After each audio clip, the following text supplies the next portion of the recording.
제가 대학원 공부를 시작하고 처음으로 공부하기 싫어병에 걸린 상태인데 이것 때문에 상당히 혼란스러운 시기를 겪고 있어요.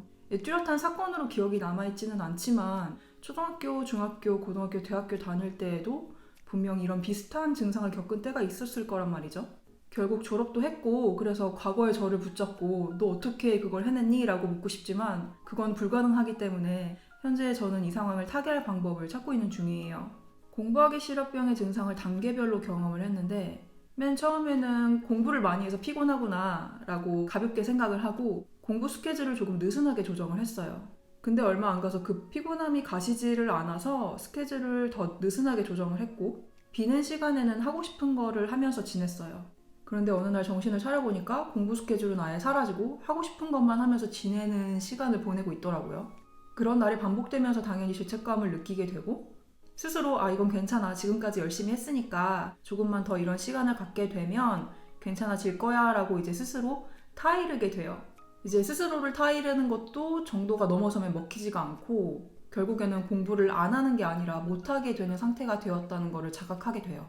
이 증상을 차례대로 겪는 과정에서 저의 반응도 단계적으로 변해갔어요. 공부가 너무 하기 싫으니까 이거는 좀 미뤄두고 다른 재미있는 걸 하면서 나의 정신과 주의와 환경을 환기시키는 일들을 해보자 라고 생각을 했고요. 다른 재밌는 걸 하는 과정에서도 공부를 해야 되는데 그걸 못하니까 죄책감은 죄책감대로 느끼고 근데 막상 못하겠으니까 그것 때문에 너무 자괴감이 드는 거예요. 공부를 하면 내가 정말 모르는 게 많고 배워야 할 게 많구나라는 그런 당혹감과 좌절감을 느끼게 되기도 하지만 그걸 넘으면 되게 큰 성취감을 느끼기도 하잖아요. 그래서 공부에서 얻었던 그런 배움의 즐거움이나 성취감을 공부 대신에 다른 것들을 하면서 조금씩 채워나갔던 것 같아요. 이런 상황을 극복하기 위해 제가 가장 먼저 했던 거는 물리적으로나 정신적으로 공부와 관련된 것들과 최대한 거리를 두려고 했어요. 공부를 안 했고 그리고 내가 왜 공부를 하기 싫어하지? 근데 공부는 왜 해야 하지? 이렇게 공부와 관련된 고민들도 전부 머릿속에서 비우려고 노력을 했어요.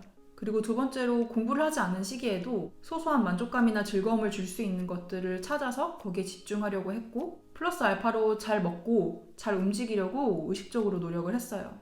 어느 정도 육체적으로 정신적으로 피곤함이 가실 때쯤에 내가 왜 공부를 하기 싫을까에 대한 고민을 시간을 내서 집중하는 시간을 가졌어요. 공부하기 싫은 이유가 될 만한 것들을 리스트로 적어보고 마인드맵을 만들어서 생각하는 시간을 가졌는데 그게 제 생각과 마음을 조금 더 가까이 들여다볼 수 있는 계기가 됐어요.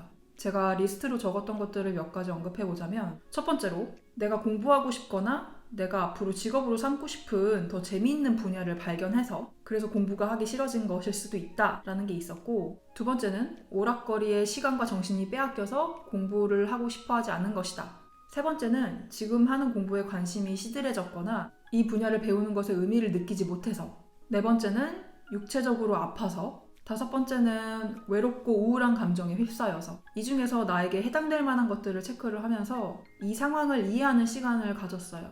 학기 초반에는 공부가 100% 우선순위였어요.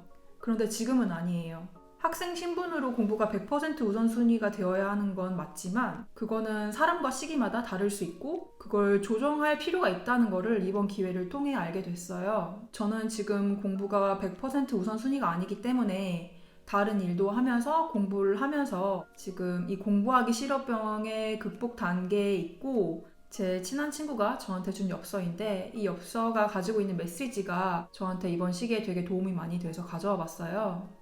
초반에는 jag kan inte 이 단계였는데 지금은 jag försöker를 거의 다 올라가고 있는 중이거든요. 제가 지금 극복 단계에 있긴 하지만 이런 비슷한 시기가 다시 오지 말란 법도 없고 올 수도 있는 거잖아요. 그때 지금 이 순간을 생각하면서 내가 이런 시기가 있었지, 이렇게 했었지 라고 생각을 하면서 이런 비슷한 상황을 다시 마주할 때에는 그때는 좀 더 의연하게 반응을 할 수 있지 않을까 싶어요. 저를 포함해서 공부하시는 모든 분들을 저는 응원을 합니다.